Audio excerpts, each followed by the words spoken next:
Hello friends, இன்றைக்கி வந்து எண்ணெய் கத்திரிக்காய் குழம்பு பண்ண போகிறேன். கத்திரிக்காய் வந்து இது மாதிரி சின்ன சின்ன கத்திரிக்காய் இருந்தால் நல்லாயிருக்கும். எப்படி பண்ணுறாங்கிறத காமிக்கிறேன். இன்றைக்கி வந்து எண்ணெய் கத்திரிக்காய் குழம்பு பண்ண போகிறேன். அதுக்கு என்னென்ன அரைக்கிறேங்கிறத காமிக்கிறேன். நான் 2 தக்காளி போட்டிருக்கேன். இப்போ வந்து நான் சின்ன வெங்காயம் போடுறேன் அரைக்கிறதுக்கு.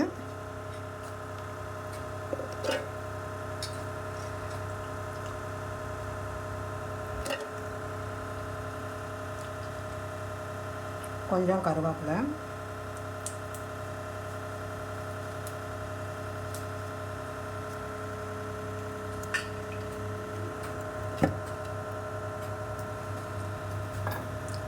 தேங்காய், அரிசி கொஞ்சம், ஏன்னா அப்போ வந்து கொஞ்சம் கெட்டித்தன்மை கொடுக்கும். அதனால் நான் பச்சரிசி போடுறேன். உங்களுக்கு இது வேண்டாம்னா ஸ்கிப் பண்ணிக்கோங்க.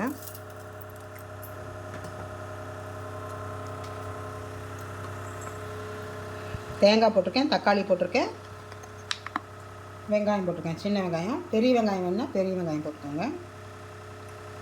மஞ்சத்தூள்,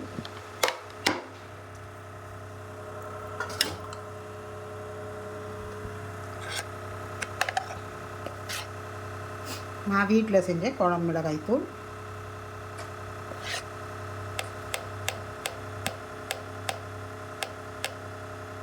ஒரு ஸ்பூனும் கொஞ்சோண்டு போடுறேன். கொஞ்சமாக பெருங்காயம், அரைச்சிட்டு வந்துடுறேன். உப்பு கொஞ்சம் போட்டிருக்கேன் அரைக்கிறதுக்கு. அது சொல்கிறதுக்கு உங்களுக்கு மறந்துட்டேன். நான் அரைச்சிட்டு காமிக்கிறேன். எண்ணெய் ஊற்றிக்கலாம்.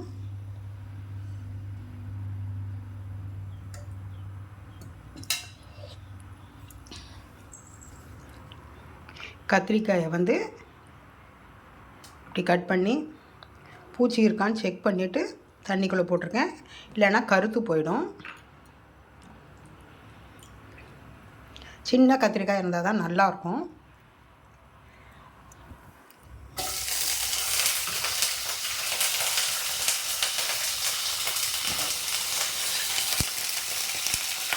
எண்ணெயில் போட்டேன்.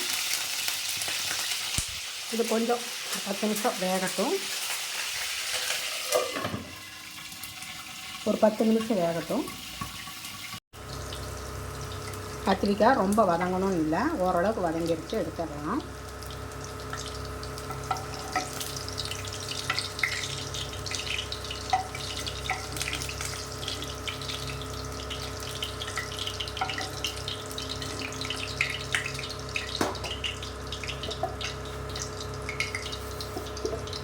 இதில் வந்து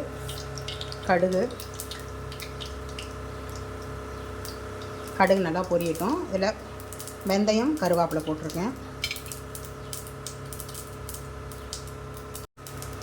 வெந்தயம் கருவேப்பிலை போட்டுடலாம்.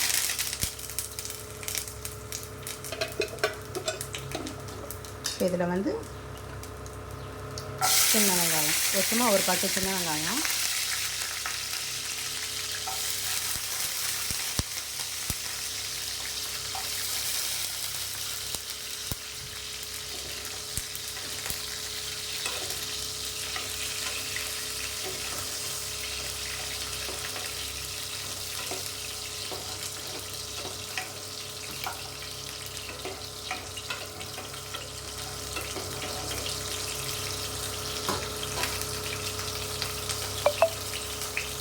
நல்லெண்ணெய் ஊற்றினா இன்னும் கொஞ்சம் டேஸ்ட் வரும். நான் வந்து இந்த ரீஃபைண்ட் ஆயில் ஊற்றினதுனால அதுலேயே போட்டு கலந்துட்டுருக்கேன். இதில் வந்து உப்பு காரம் சரியாக இருக்கான்னு பார்த்துக்கலாம்.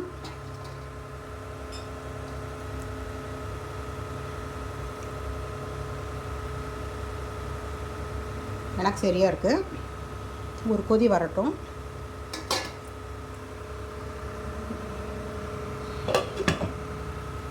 அதுக்குள்ளே இந்த சைடு வந்து நான் சாப்பாடு வச்சிடுறேன். இதில் நீங்கள் வந்து அரைக்கிறது வந்து பூண்டு, சோம்பு இதெல்லாம் வேணும்னா அரைச்சிக்கோங்க. எனக்கு சோம்பு பூண்டெல்லாம் பிடிக்காதனால நான் அதெல்லாம் போடலை. அது போட்டு உங்களுக்கு மசாலா ஐட்டம்லாம் பிடிச்சதுன்னா அது சேர்த்து போட்டுக்கோங்க. இப்போ இந்த கத்திரிக்காயை வந்து இதில் போட்டுடுறேன்.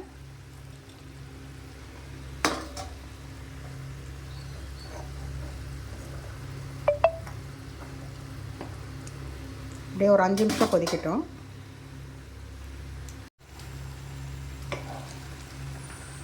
கத்திரிக்காய் நல்லா வெந்துருச்சு.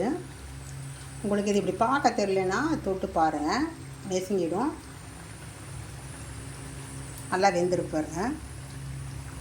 இதில் வந்து மல்லித்தலை இருந்தால் போடுங்க, இல்லைன்னா வேண்டாம். அவ்வளோதான், எண்ணெய் கத்திரிக்காய் குழம்பு ரெடி. இது வந்து சப்பாத்தி, தோசை எல்லாத்துக்குமே நல்லா, இட்லிக்கு எல்லாத்துக்குமே நல்லாயிருக்கும். நான் செஞ்ச மாதிரி செஞ்சு பார்த்துட்டு எனக்கு ஃபீட்பேக் கொடுங்க. என்னோடய சமையல் பிடிச்சிருந்தா மறக்காமல் லைக் பண்ணுங்கள், ஷேர் பண்ணுங்கள், சப்ஸ்கிரைப் பண்ணுங்கள், எனக்கு சப்போர்ட் கொடுங்க. பெல் ஐக்கான் கிளிக் பண்ணுங்கள். நான் வேறு டிஷ்ஷில் சந்திக்கிறேன். பை. இன்றைய மதிய சமையல் சுட சுட சாதம், எண்ணெய் கத்திரிக்காய் குழம்பு, அப்பளம், தயிர், ஊறுகாய். அவ்வளோதான் இன்றைய சமையல். என்னோடய சமையல் பிடிச்சிருந்தா மறக்காமல் லைக் பண்ணுங்கள், ஷேர் பண்ணுங்கள், சப்ஸ்கிரைப் பண்ணுங்கள், சப்போர்ட் கொடுங்க. பெல் ஐக்கான் கிளிக் பண்ணுங்கள். நான் வேறு டிஷ்ஷில் சந்திக்கிறேன். பை.